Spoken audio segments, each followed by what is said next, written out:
Alive News special report. Good Saturday morning. I'm Dan Kennedy, and we are coming on 11 Alive Plus this morning to bring you extensive coverage of two storylines coming together across the nation today, and Metro Atlanta will be playing a prominent role. You're looking live now in the U.S. Capitol and the White House not far behind, which will serve as a backdrop for a parade celebrating today's 250th birthday of the United States Army. It'll be a rather short parade route down Constitution Avenue, starting at the Lincoln Memorial and ending just past the White House in front of the Washington Monument. Military officials were working right up until today's start of 6:30 p.m. It's expected to include about 6,600 soldiers, 50 helicopters, and 60-ton M1 Abrams battle tanks, as well as possibly 200,000 attendees. And you can imagine heightened security to match. Army leaders defended the parade's estimated $25 to $45 million price tag, saying that they predict that event will boost recruitment. This is also falling on President Trump's 79th birthday, and that's the source for today's first planned protest in Metro Atlanta. Let's go now live to 11 Alive's Chase Howe, live from Liberty Plaza, across from the state capitol, where there is a No Kings protest underway right now. Chase, what are you seeing out there? Is the time. Hey Dan, I would say there's maybe about 1,000 people out here at Liberty Plaza right now, many of them just holding signs. I mean, take a look behind me here. It's like a sea of signs, I should say, with various different meanings and also targeting a lot of issues, like with ICE, that's also talking about the immigration issues. They're also talking about how with the hands off, like for those CDC workers that we brought you back in April. This has been in direct response to that 250th Army parade that's going on in D.C., as you originally mentioned, and it just so happens to fall on Trump's 79th birthday, and they're actually calling today a day of defiance nationwide. Now, I also want to bring in my buddy here, Jacob, who actually just came out here today. Now, Jacob, you're from Stone Mountain. Why did you come out here today? Why was it so important? I actually was talking to my roommate about this last night when he came home at like 3 a.m. There's not a lot of people who can come out to this sort of thing, who work a day-to-day, who work a night shift, the core people who make the city form and function. So it's part of our job, day people, to come out, let the voice be heard. It's not always about screaming the loudest, but seeing yourself on the screen or seeing somebody in your community that you can empathize with is very important. So even though I don't like coming out of this kind of stuff, I feel like it's my duty to do so. You know, you kind of said, you and your partner, you guys said you're standing with the weirdos. Yes.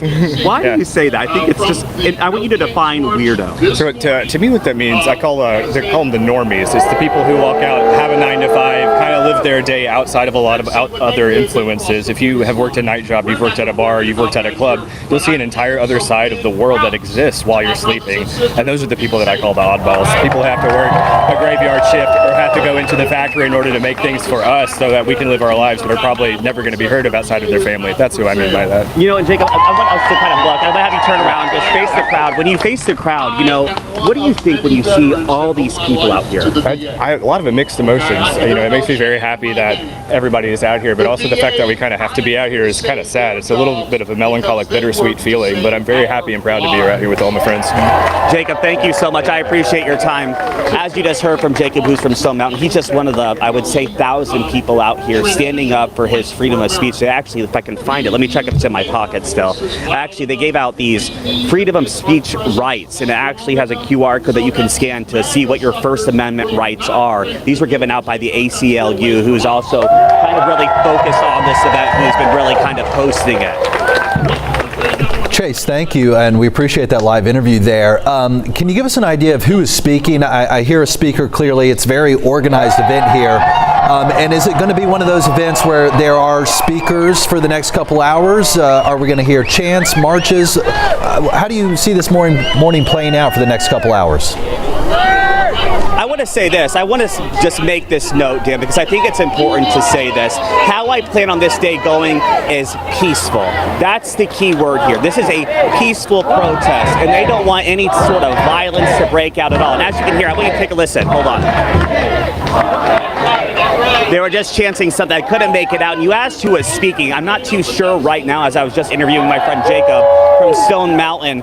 But I would just expect today to have several speakers. There's going to be chants that's going on. Anything that you'd really expect out of protest, Dan. So I I think that's, if you come out here, that's what you're going to see. And there's also a lot of law enforcement out here that's really kind of making sure everything stays calm for this peaceful protest. And they're also managing the crowd inside Liberty Plaza by giving out these blue wristbands, because Liberty Plaza itself can only hold about 5,000 people. So let me take actually a look behind me. As you can see, there's people also around the perimeter of Liberty Plaza. Well, there's actually people on the steps of the Capitol kind of listening to these speakers as well and joining in with all these people just to support them, support their causes, and to stand up for, frankly, what they believe in. Chase, we covered an earlier protest this week. It was an anti-ICE protest in Brookhaven. It started off very peaceful, just as this protest is, but by the end of the night there were 6 arrests. Police said it was because there were agitators there not associated with the protest. I'm curious if you've seen any agitators there. Have you seen any counter-protesters, anybody who's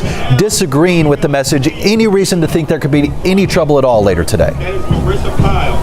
You know, Dan, I don't even want to put that out in the atmosphere, because right now everyone is just so peaceful right now. I haven't seen any agitators out here. People are really just banding together and just standing up for what they believe in, as I mentioned, and supporting those around them, or as, you know, Jacob called them, the outsiders, the weirdos out there, you know, the outliers who they're standing up with right now. And I think that's the important message. And I want to keep reiterating peaceful protest. This is peaceful. People are speaking. Someone's just mentioning an ICE detention center up there who's speaking right now, and that's a crowd booing for that person who was taken to that ICE detention center. Oh, very interesting. Chase, thanks. We'll let you get back to news gathering, and we'll talk to you very soon.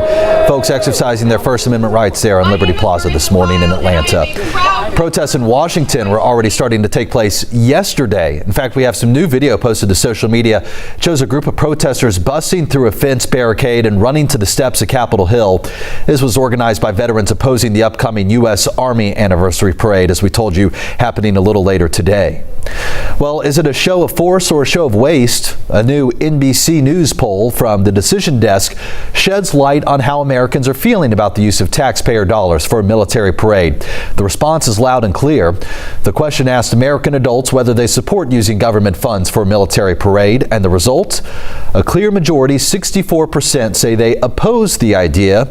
Only 36% express support. That includes both strong support and somewhat support or opposition. It is a sharp rebuke to a proposal that some view as symbolic patriotism and others as unnecessary spending. We do also want to tell you that tomorrow on Meet the Press, Steve Kornacki will be breaking down these numbers and diving even deeper. What do Americans think of President Trump's approval ratings, his immigration policies, tariffs, and more? Don't miss the new data and the analysis behind it. Meet the Press tomorrow morning at 10 right here on 11 Alive. Now, the other source of protests this morning is the ongoing uproar over the actions of ICE agents detaining alleged illegal immigrants. Los Angeles Mayor Karen Bass met with the media in California as National Guard troops continue to protect federal buildings in the city after the president deployed them. She talked about how she feels the Trump administration overstepped its authority and why she questioned why the troops are still in the city. She criticized the president, but not by name and only by referring to the administration as the federal government. Bass asked people to protest peacefully and warned if they don't, the president could decide to put more troops in the city. I always raise the point that the day before, on Thursday of last week, everything was peaceful in Los Angeles. Nothing was happening here. Nothing was going on that warranted the behavior of the federal government over the last few days. We are here today because the raids have caused fear and panic, because they felt empowered that they could shove and cuff a U.S. senator. How could you come to town and say you are rescuing Los Angeles and you don't even know the U.S. senator? We're here today because we are clear that we are a test case, and they want to see just how far federal overreach can go.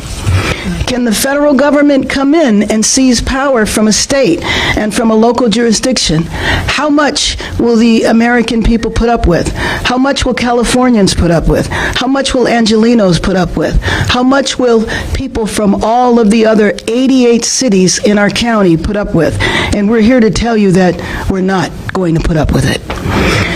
We're not going to solve anything by chasing people at car washes, by intimidating families in their schools, or by sending troops into an American city.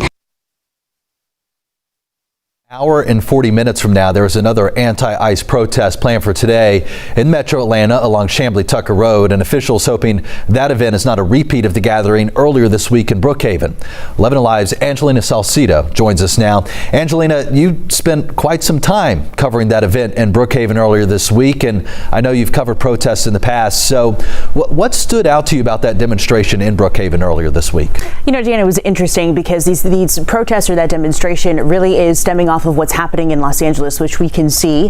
The Party for Socialism and Liberation was the organizer of that protest. The organizers were in close coordination with the city leaders of Brookhaven, also with the police department in Brookhaven as well, to make sure that everything was going to go peacefully. And that's exactly what we saw for hours as they were out there protesting against what was happening in Los Angeles and what has been continuing to happen across the country when it comes to immigration arrests and immigration raids, which we have seen here in Georgia and in Metro Atlanta as well. But really, for this protest, they were basically wanting to stand in solidarity with the people of Los Angeles because of the militarization that they have seen in Los Angeles, and because this group specifically feels that by sending in thousands members of the National Guard and 700 members of the Marines to Los Angeles, they're basically trying to scare people out of protesting and using their voice to stand for what they believe is right.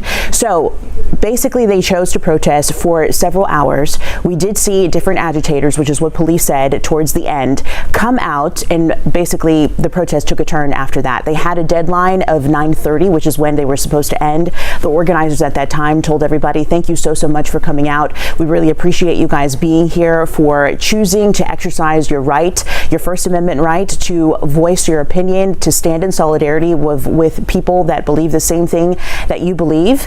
And then after that, once the police started enforcing, okay, it's now 9:30, you're now basically breaking the law because you're not supposed to be here anymore. They started to get a little bit more rough, and that's when the agitators came out, started throwing fireworks, tear gas was spread.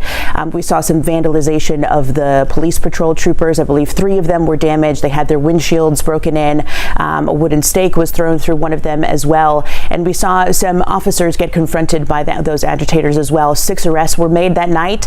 But really, the police said that they did not want that to overshadow what happened throughout the majority of the day, which was that they had a peaceful protest, which saw over 2,000 people come out to stand in solidarity for anti-immigration laws, which is what they really wanted to do. And that was the main message of the protest that day. Yeah, Angelina, you had a great interview that evening with Lieutenant Kissel, I believe, of Brookhaven Police. And he said, look, we have some damaged police cars here. We can fix those. We're not worried about that right now. What we want is to make sure people have that opportunity to express their First Amendment right. Looking ahead to this protest that you're going to be covering a little later today, do you expect it to be more anti-ICE specifically, or is it going to be more of this larger anti-authoritarian wave that we're seeing, like with No Kings? Are these 2 separate topics we're talking about, or is it going to be somewhat combined today? You know, it was interesting because we spoke to the organizer yesterday, and I believe that it is more focused on ICE and what we have been seeing with the ICE activity, especially in our area, more frequently. And I believe that it's because, you know, we're seeing a lot more people come out. And as we continue to talk to people in the community about why they're coming out, a lot of people are coming out to stand for their family members that cannot come out to stand out. A lot of them are undocumented, and a lot of them are fearful for their lives and feel that there's just a lot of things that they cannot do right now because of the process that they're currently going through to try and obtain citizenship or permanent status in this country. But because of the way that things are going, they just don't feel safe kind of living their day-to-day lives. So their family members have been going out to try and exercise their right and try to voice what their family members that are undocumented cannot. So I believe that the protest today is going to be focused on that. When it comes to the organizers, they do say that it will be focused on that, but they're also focused on what President Trump has been doing in Los Angeles and kind of that authoritarian militarization of trying to use maybe like a scare tactic to try and have people not voice their opinion. But really, when we spoke to the organizers, they just wanted people to come out to support immigrants, even if they weren't immigrants. They want people to know that this really is everybody's fight, because it has a lot to do with the working class. And at the end of the day, they say that everybody is a part of the working class, so everybody should want to support this same message and stand united with them as well. You know, you bring up an interesting point here about fear, and you and I know, working in the TV business, sometimes it's like pulling teeth getting people to talk on camera when it's important to get a quote from them or to get their perspective, and we want to share it with the greater community. When you're out there, do you find that you have to do some serious convincing to get people to share their name, to share their perspective? And if there is so much fear, do you see that folks are hesitant to stand out there on a public street and to show their face and then to show it on camera? Or do you see that they are overcoming that fear to get their message out? I think that as time goes on, I think that people are becoming a little bit more bold. And I think that people are becoming a little bit more comfortable with choosing to break the mold that they normally would not follow, and choosing to say, you know what, this is the time for me to finally stand up. And if it's not just going to be for me, then maybe it's going to be for this person who feels that they can't. And like I said, we met two girls that were cousins on Tuesday that were out there protesting for their family members that wanted to be out there and were actually going to go. But these young girls and these young women told them, you know, just because of the way that things have been going lately, and because of what we're seeing in Los Angeles, and we don't know what this protest is going to do, let's just have you stay home just so that we can make sure that you stay safe. And it's, you know, it was like, we'll kind of bring them and we'll carry them with our hearts, and we'll share their message, and we'll hold signs that even like they created. So I think that it really just depends on the family. It depends on their friends as well, whether they choose to go out or whether they choose not to go out. But I think a lot more people are finding that now is the time for them to go out and voice their concerns and stand in solidarity with one another, because it is becoming a lot more personal. When it comes to us talking to people, I think that people are really open, and I think that people are really just willing to speak about something that they're really, really passionate about. Now, when it comes to someone who may be undocumented, which is what we have run into a few times when we have been out there, you know, we always ask people beforehand when we are interviewing them what their status might be. Do they feel comfortable being on camera? Do they want to show their name? Do they want to just use their first name, their last name? What is the best method for us to use in order to make them feel comfortable sharing their story, so then that way, you know, we can make sure that they're also safe at the same time. And a lot of people are open to that, and I think that makes them a little bit more receptive to us, and then to also trusting us to be able to share their story. And that's how we're able to really make sure that we hone in on their stories and really share their firsthand experience, because at the end of the day, you know, we may not have that experience ourselves, and the story is really about them because they're living it firsthand. And so I always just try myself just to let them know, you know, we are here to give you a voice in a moment where you may feel that you may not have one. And so if they feel open to do that, which we have found that a lot of people have felt open to do that, and even if they're speaking on behalf of their family members or if they're speaking for themselves, whether we show their faces on camera or we don't, you know, people have been pretty open to do that. And that's been a pretty eye-opening thing, I think, for us to see.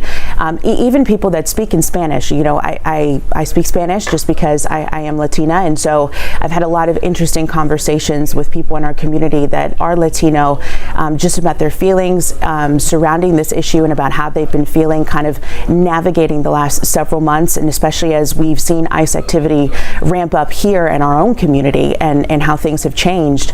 And it's been very interesting to see how they've been feeling the last several weeks as well. Angelina, thanks for peeling back the curtain there and showing us what it takes to tell some of these stories. I'm going to let you head on because I know you got to to get to this protest here soon, but just real quickly, where is it? I believe Embry Hills area. I mean, how long is it going to last, and what can we expect this afternoon as we continue to speak with you throughout the day live from that protest? Yes, so this is going to be on Chamblee Tucker Road. I believe that it's probably going to be about 8 to 10 minutes away from where we were the last time. Ironically, for No King's Day, they will have a protest on Chamblee Tucker Road that is just about 8 minutes away from this protest that's going to be for immigration. So you're going to have two separate protests on Chamblee Tucker Road. We will be at the immigration protest, so that's what we'll be bringing you live. It should last several hours. The organizers were telling me that they were expecting to see several thousand people. They saw 2,000 on Tuesday. It is a weekend. It's a Saturday. They believe that people have time.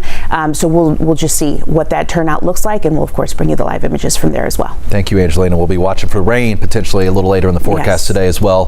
But thank you so much for your perspective today as we were adding context to this important story. Angelina mentioned more protests today. We know there are at least 15 protests scheduled across parts of our area, including 2 in Atlanta, and a full slate of demonstrations from Woodstock south to Noonan. Governor Brian Kemp this morning responding to the arrests in that Brookhaven protest that Angelina was just discussing, saying that in part his office stands ready to take whatever action is needed to safeguard communities from crime and violence while also respecting the right to peaceful assembly. And Georgia's Attorney General Chris Carr saying in part, in Georgia, if you engage in violence for the purpose of changing public policy, you can be charged with domestic terrorism. He says we will defend the right to peacefully protest, and we will not hesitate to bring domestic terrorism charges for those who earn it. Mr. Carr releasing that statement in the hours after we learned of those arrests in Brookhaven a little earlier this week. And final preparations are underway in the nation's capital for the parade commemorating the Army's 250th anniversary. It coincides with President Trump's 79th birthday, and it's why we're even talking about all this today. Aside from the potential protest, you also have parade organizers now concerned about potential thunderstorms in the D.C. forecast. NBC's Kelly O'Donnell has more. In the shadow of the Washington Monument, soldiers preparing, not for war, but for celebration. Tanks on the streets of the capital city, helicopters outfitted for battle, but merely on display. This is, the heart and soul of the Army. And this is President Trump's long-desired showcase of American might. We're coming together to celebrate the 250th anniversary of the United States Army with a grand parade, a military parade. 7,000 soldiers, 150 Army vehicles, and more than 60 aircraft, expected to draw thousands of visitors and the potential for protests. Barriers are a big part of protection here, from concrete bollards to anti-scale fencing. 18.5 miles of this is going up around key parts of the city. The spectacle is also a source of controversy. The cost, up to $45 million. Lawmakers of both parties bristled. I'm most disturbed by the extravagance. Everybody else in the jungle knows, and where am I? I would save the money. The optics at issue too for an American democracy. Military pageantry like this typically seen in places like North Korea and Russia. I'm worried about the image, that it isn't necessarily the best image to show. A show of force in a peacetime setting, generating a very American sense of skepticism and celebration. Kelly O'Donnell, NBC News, Washington. Okay, we're going to take a live look now over Miami from our NBC chopper there, heading to a planned protest in that state. We can tell you that a number of governors across the country have put the National Guard on notice. And in fact, Republican governors in Virginia, Texas, Nebraska, Missouri mobilizing the National Guard. Down in Florida, Governor Ron DeSantis warned demonstrators that the line is, quote, very clear and not to cross it. So we'll be keeping a close eye on other cities across the nation as well. But back here in Georgia, in Atlanta, our Chase Hal is live again from Liberty Plaza. It's across from the state capitol. There's a No Kings protest that officially got underway about 30 minutes ago. Chase, who are you talking to out there? What have you learned? With the concept that throughout What I've learned, honestly, Dan, is that people are passionate. People came out to really just stand with each other and stand in unity with all those across the nation today that are standing in No Kings protest again across the nation. I mean, you just mentioned Miami. But I want to bring in my friend Ed over here, who's with Common Defense. Now, Ed, who are you with? What is Common Defense? Tell us that, and tell us why you're here today. Okay, well, Common Defense is the nation's largest progressive veterans group. I'm here today because my service continues. I served in the Air Force for 10 years, and I was an educator for 23 years. So, like many veterans, our willingness to serve, our desire to serve is part of who we are. I'm here today because I want to save the VA. The VA saved my life at one time, and it has saved the lives of many of my colleagues. And I think it's disgraceful that they want to cut 83,000 jobs from the VA and tell us that it will not impact health care. I'm also here because I resent the politicalization of the military. We need to be apolitical. Veterans can vote, but when we are not props, we are not pawns to be used on the chess table of the kings and the queens. As a veteran, we saw President Trump send in the National Guard to LA. What do you think about that? Do you feel that the National Guard should have been sent there, or do you think it's not their duty? Well, I'm old enough to remember when the National Guard was called into Chicago, was called in Detroit at the times of civil unrest. This is not civil unrest. This is people doing their First Amendment rights of the freedom of speech. I think it's unnecessary to have the Guard in the streets of LA because in less than a 1-block radius is where all the action is taking place. And the police and the sheriff and the highway patrol seem to have everything well contained. So no, I don't think the National Guard needs to be called out. Thank you, Ed. I appreciate your time. Now, I want to show you guys just how wide range of people are here. So I'm going to bring in Halia and Dahlia over here. So these are two little girls I just met who are out here today. So you guys, why did you guys decide to come out here today? What's important to you? Well, I came out here today because I want to be in a space where everybody has the same beliefs as me. And I know that this is not right what's happening to our country. I know that people that are in the war in Israel and in Gaza, even though I'm a Jew, I don't support anything what's happening. People who are not even in this war, not supporting any sides in Gaza and Israel, are getting hurt, and it's about to be in Iran too. And so I wanted to come out here to express my feelings. And that's a good way to express it. Thank you for coming out here to express. Now, Dahlia, right?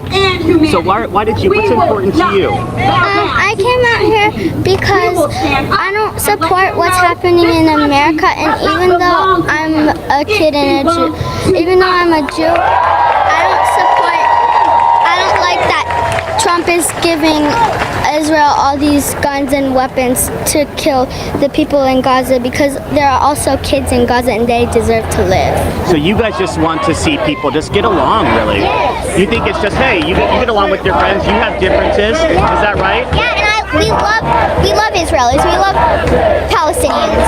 And you love everybody. Yes, we love everybody. When you go out play on the playground, I'm sure that you're nice to people everywhere.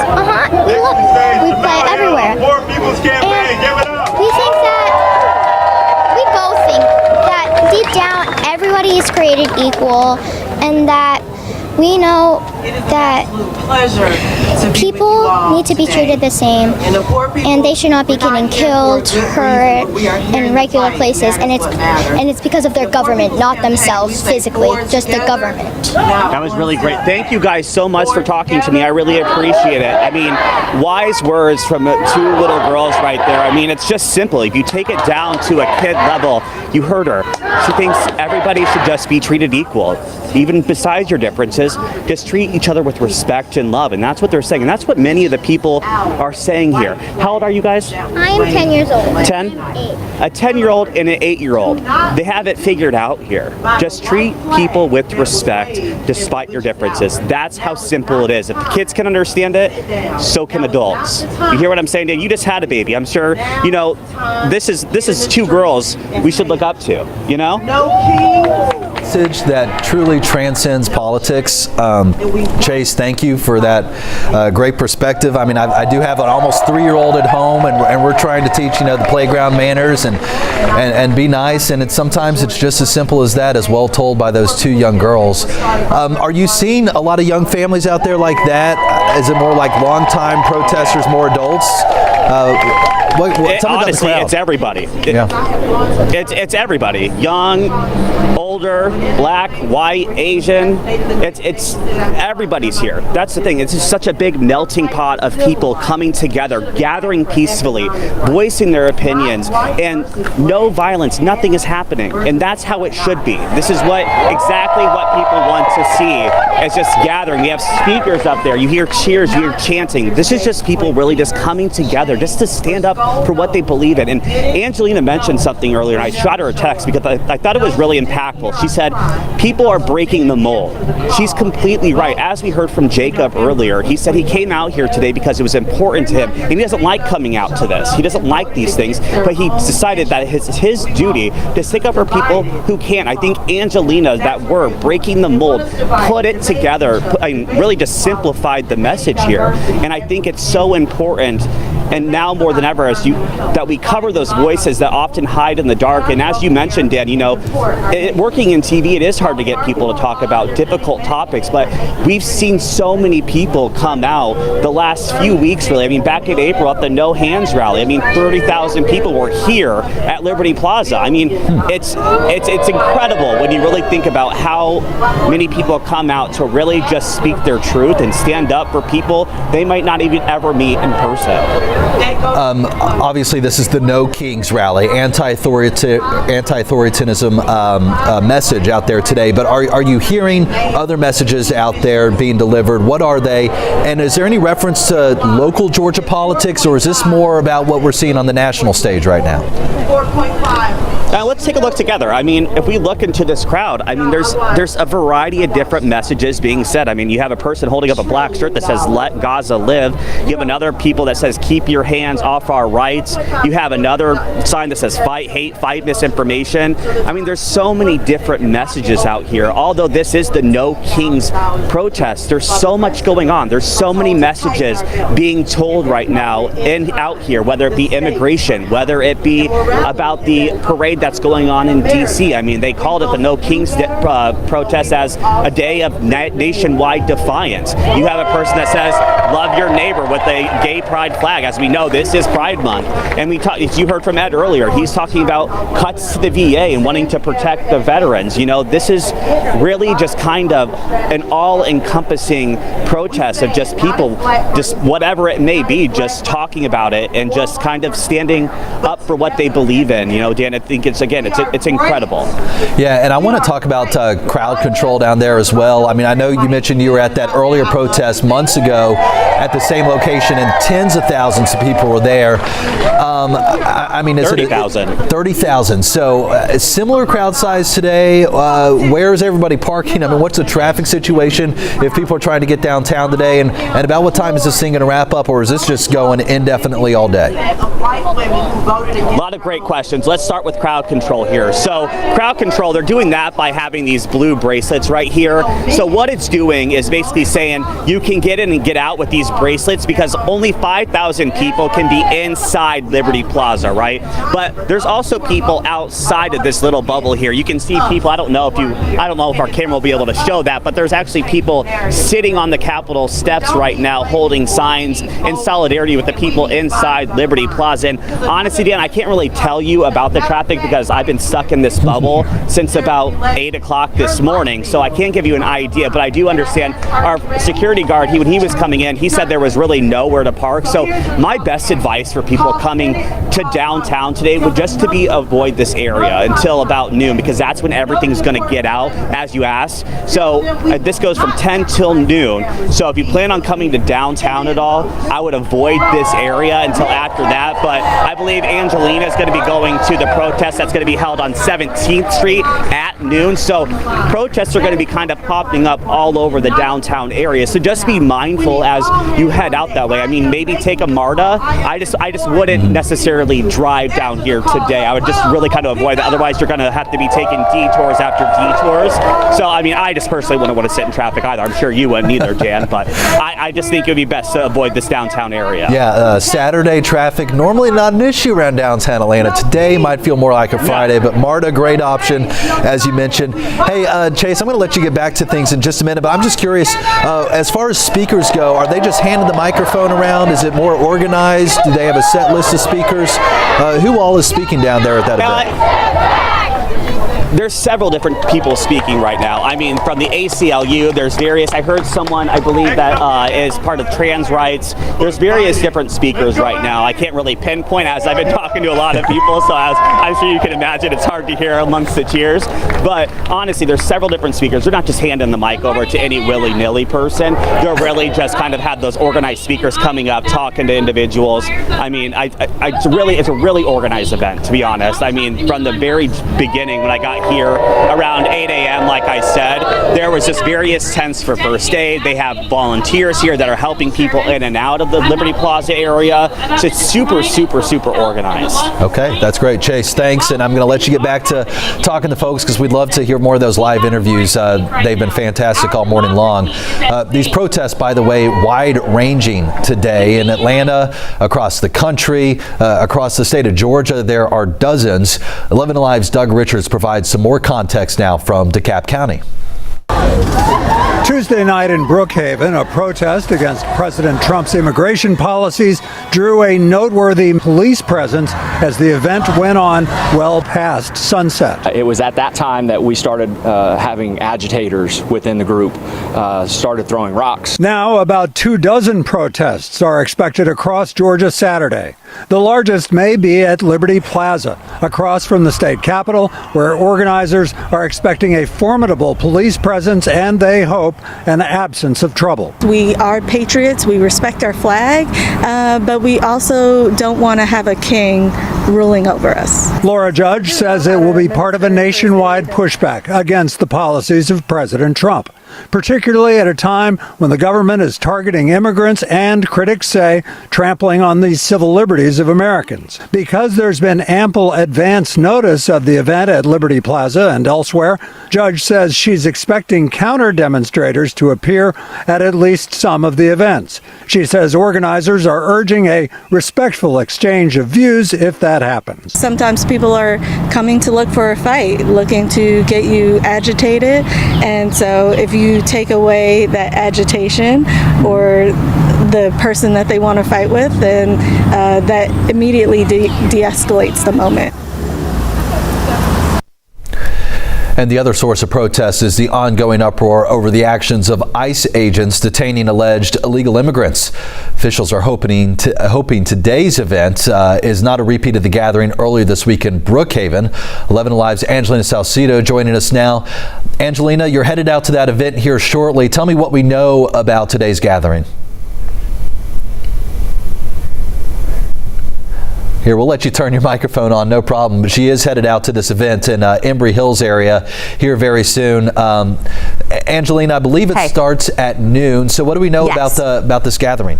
So this is going to be very similar to the protest that we ended up seeing on Tuesday, where that was about standing in solidarity with those that have been protesting in Los Angeles. And we know that people have been standing in solidarity with those that are protesting in Los Angeles because of the militarization that they have seen from the Trump administration in Los Angeles, with him sending thousands of National Guard members into LA and then also 700 members of the Marines.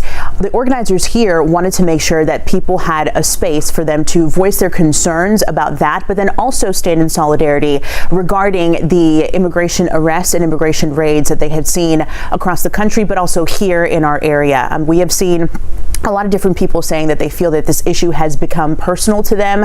A lot of the people that we encountered at the protests had spoken about a family member that had just recently been detained, or even a friend that had recently been detained, arrested, or found themselves literally inside a detention center right there at that moment, and they could not be at a protest like that. So their family members or their friends came out to do that for them.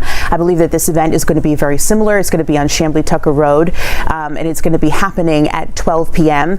On Tuesday, they saw about 2,000 people. So the organizers told me yesterday that they were planning on seeing hopefully more than that. And they were hoping that the protest would stay peaceful throughout the entire time as well. And at the start of Doug's package, we actually saw the end of the protest on Tuesday. And we're taking a look at some of the video from the end there. You can see the vandalism of 3 patrol vehicles. After that happened, we saw 6 different arrests happen at that protest. But the police were very, very clear in Brookhaven, saying that the protest was peaceful. What happened at the end of that was that agitators came out after the cutoff time at 9:30, and basically things took a turn after that. And they purposely did what they did. After they were told that they needed to leave the area, the police said that they were well equipped with the fireworks that they used and the other, like the rocks that they threw at the police cars. They stomped on the police cars as well and did a few other things to basically wreak havoc and cause some damage. But that was all basically done on purpose. And the organizers here did say that those were people that were not a part of their group. They were not there for the protest itself to stand in solidarity for the same message that the protesters were there for. So that's something that they're hoping that they do not see today, because they don't want that to take away from the message that they want to come across later today. Yeah, and you know, what makes that Brookhaven protest different is it also went into the evening hours, you know, past 8 p.m. It was sunset. It's easier for those agitators to hide in the cloakness, the cloak of dark. You know, they have the masks on and can perhaps get away with more than they would otherwise around a noon protest like you're seeing today. Is there any reason to believe, Angelina, today law enforcement is going to be approaching how they handle this differently? You know, we're not quite sure. When we got out there on Tuesday, mind you, it was still early on in the day. What police had done in Brookhaven was put up almost like a camera zone that they would be able to monitor the protests from basically the sky, because they put up a pole that had several different cameras so that they could monitor it from the top. So then that way they would have their officers on the ground, but then they had a command center where they could watch the cameras and kind of basically see what was going on from the top view and see where they needed to send the officers and if they needed to call in for more resources, which they did, because they ended up calling in, I believe, maybe 4 or maybe even 5 different agencies, so then that way they could come in to help. And so in this instance, I believe that it's going to be the same case. We don't know exactly how police are going to approach it, because they end up not necessarily telling us their security plans ahead of time, so then that way those plans don't get put out there. But we know that law enforcement is going to be very well prepared. They do welcome the protests in the city. We do want to make that clear, and the city leaders do want to make that clear as well. Everybody has the right to exercise their First Amendment. What's not allowed, though, is for them to do that in a way that is going to obstruct traffic, first and foremost, because that's one thing that the protesters cannot do. The protesters tried to move last time, and the police said, hey, that's not going to be allowed. You guys can't march in the road. You have to kind of stay in this space where you guys said you were going to be. And then they went back to their area and they stayed there because they understood that they couldn't do that. And then, of course, causing property damage is something that's just not going to be tolerated, and it's not going to be allowed. So as long as they respect those two things, they're going to be okay. And for hours, really, we saw that happen on Tuesday. So I believe that it's going to be the same thing here. Yeah, Angelina, hours after those arrests were made, Georgia Attorney General Chris Carr issued a statement saying what you're saying, all Americans have the right to protest peacefully. But he said in Georgia, if you engage in violence for the purpose of changing public policy, you can be charged with domestic terrorism. And he notes that is 5 to 35 years in jail. So that statement coming in between the two protests, Brookhaven, and then what we're seeing today. But again, it's important to note that protest started off peacefully. It was the agitators who ultimately caused the issues, who were not associated with that protest. And I imagine law enforcement has every reason to believe that today will be no different as they welcome peaceful protests in the Embry Hills area. As you go out there this morning, Angelina, and start talking to folks, what questions do you have for people who are going out there and expressing their First Amendment right? I'm always curious about the reason why people choose to go out there. I'm always curious what their personal story is, because I think that at this moment is what's driving a lot of people to even want to come out in the first place. And like Chase mentioned, you know, I did get that text from Chase saying that quote for me of people breaking the mold and choosing to step out of their comfort zone this time around. You know, I think that that's what we're seeing now more and more often, but because we're seeing that now, you know, people are feeling more willing to voice their concerns. And so with that comes their personal story, whether it's a family family member or a friend that is currently going through something, those people are there for a reason, and each one of those people have a story if they're there for the real intention of the protest, which in this case is going to be against immigration arrests and against immigration raids, which we have seen here. I just interviewed a young woman a few days ago who had her uncle and his stepson be detained. They're now in the Folkestone Detention Center, which is about 5 hours away from here. They're currently working to get a bond hearing for them to hopefully get released. Neither one of them has a deportation order against them, but they were driving to work in the morning in a work van and they were pulled over by ICE. I said that their work van ended up matching the description of a work van that they were looking for, which, if you know, people that work in work vans or take work vans to work, all the work vans look the same. They are white. And so that work van ended up getting pulled over. They found out that they were undocumented, and so they ended up getting taken in that day.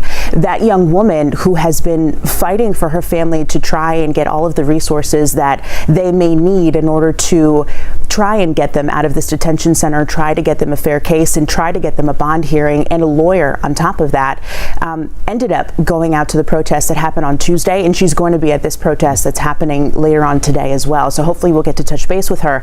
But for her, obviously, this is extremely personal. This is something that she feels that she needs to be there because at the end of the day, she has two people in a detention center that cannot be there, but she also has family members at home that are still undocumented that now fear for their safety because they're not able to leave their homes. She has several family members that haven't left in several days. So everybody has a different story, and so I'm really just trying to get to the bottom of why they're there first and foremost, and then we kind of keep asking questions and have a genuine conversation with them from there. All right, Angelina, heading out the door right now to Chamblee Tucker Road, the site of today's protest, getting underway in just about an hour from now. We'll be checking in with you from the scene. And thank you for your time this morning, Angelina. Thank you. All right, let's take a live look at Philadelphia now. As we mentioned, there are a number of protests planned across the country today, the No Kings rallies. In Pennsylvania, Governor Shapiro, a Democrat, said that his administration and state police are working with police in Philadelphia ahead of what they estimate could be a crowd approaching 100,000 people. Now, I don't know exactly where this shot is, clearly shy of 100,000 people there, but Philadelphia is supposedly the flagship location of today's No Kings rally. The top prosecutor in that city, the district attorney Larry Krasner, warning anybody coming to Philly to break the law or immigration agents exceeding their authority will face arrest. He even invoked civil rights leader Martin Luther King as a guide for demonstrators, and the district attorney said, look, if you're doing what MLK would have done, you're going to be fine. That's just one of many protests going on around the nation today. We're also seeing it here in Atlanta at Liberty Plaza, where thousands of people are in attendance this morning. We've been talking with our crew down there, Chase Howell and photographer Dorjan Williams, as they scan the crowd and are speaking with folks asking why they have come down. And there's a multitude of reasons that we've heard from folks saying why they chose to go to Liberty Plaza. And we want to take a quick moment to listen in, as there have been a number of speakers this morning in front of the microphone at this No Kings rally. Let's listen. And our very democracy is on the chopping block. But we have been here before, ladies and gentlemen. We've been here before, not quite in the same set of circumstances, but we've been here before. 60 years ago, 1965, people were out on the street across the nation protesting the military buildup in the Vietnam War, our troops being deployed. And at the same time, black troops being deployed to a foreign land to fight, in the words of Bruce Springsteen, the yellow man.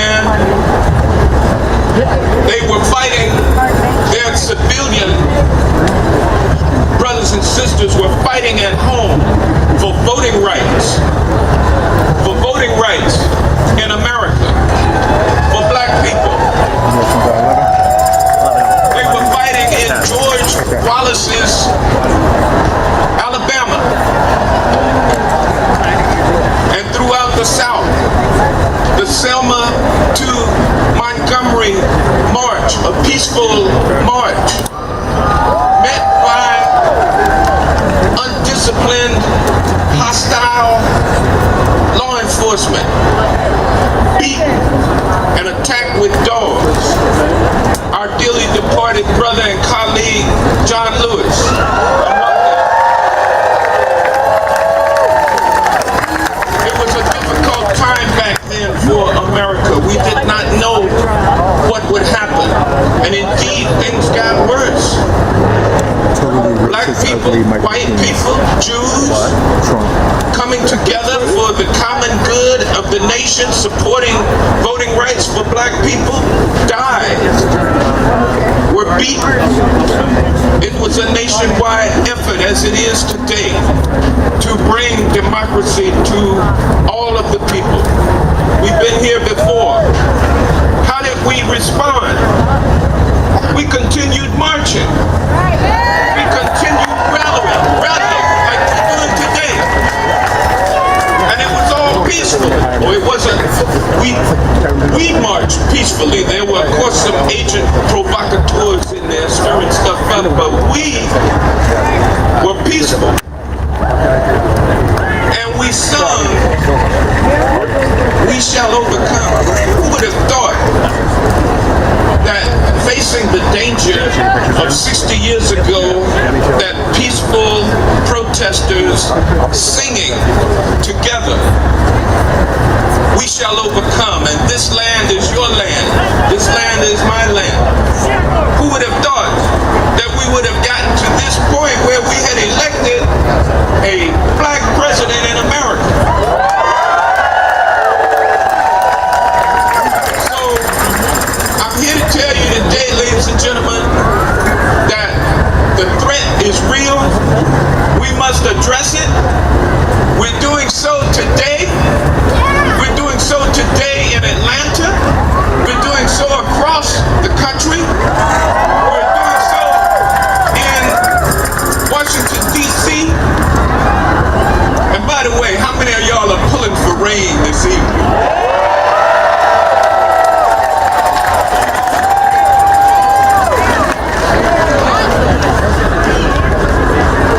People across the country of goodwill are doing what we need to do in order to save our democracy. And so we say, to paraphrase George Wallace, no kings today, no kings tomorrow, and no kings forever.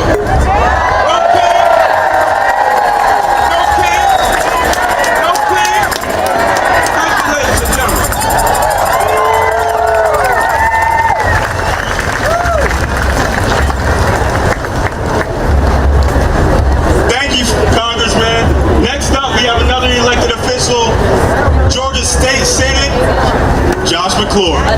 Come on, Josh. Good morning, everybody. How are we feeling? We're feeling good because we know this is America. We haven't got no kings. My name is Josh McClure, and I represent the state, North Fulton County, the state Senate. But today we're talking about one guy a little bit. One guy that would like to be a king. Now, why does this dude want to be a king? Because his crowds are small. And his hands are small. And he's got a spray tan. And he dyes his hair. And all of that could be normal. In the shadow of Georgia's Capitol, a symbolic setting for this protest focused on power and democracy. You heard just moments ago an unidentified speaker referencing the late civil rights leader John Lewis, speaking about the civil rights era, relating it all back to 2025, saying it is still a nationwide effort to bring democracy to all people. Speaking right now is Democratic State Senator Josh McClure from the 14th Senate District. That's North Fulton County, Sandy Springs, Roswell, Johns Creek, Atlanta, Alpharetta area. Speaking before a crowd of at least 1,000. Tough to tell from this vantage point just how many people might be there, but I imagine we will get numbers towards the end of the day of just how many folks showed up at the No Kings protest today at Liberty Plaza. You also heard in that last unidentified speaker